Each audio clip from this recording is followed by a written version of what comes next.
Yan yan mga pangyaw, puno ng duhat na yellow. Hindi ko sure talaga yung pangalan niya nito. Pero duhat to. Medyo maasim to siya. Masarap kainin. So,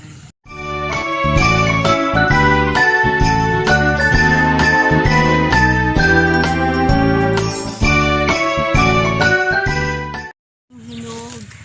Oh my God. Parang alis isang buwan ako hindi nakauwi dito. So ito ang dami na palang hinog. Nandun mga pangyaw, ang daming nalaglag. Ayan.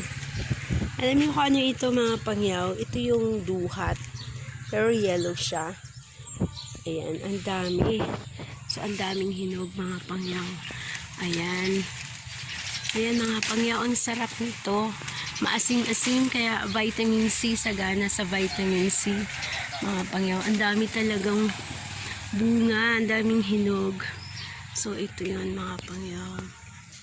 Ayan, ang daming nakatago. Yeah! Ito talagang inaabangan ko na mga pangyaw. So, ang dami doon sa loob.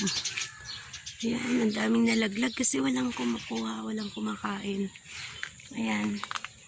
Ayan mga pangyaw, sobrang dami. Ayan.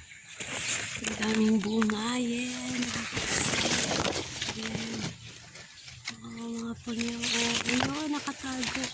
Wow. Ang galing-galing. Talagang madami ito kapag nagbunga mga pangyaw. Sobrang dami. Grabe. So kung nakita nyo naman ang mga nalalaglag, araw-araw yan mga pangyaw. Ayan. Kung nakita nyo. Ayan, tingnan nyo na lang.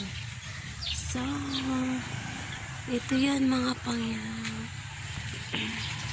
Ito yan, yung puno niya. Ayan.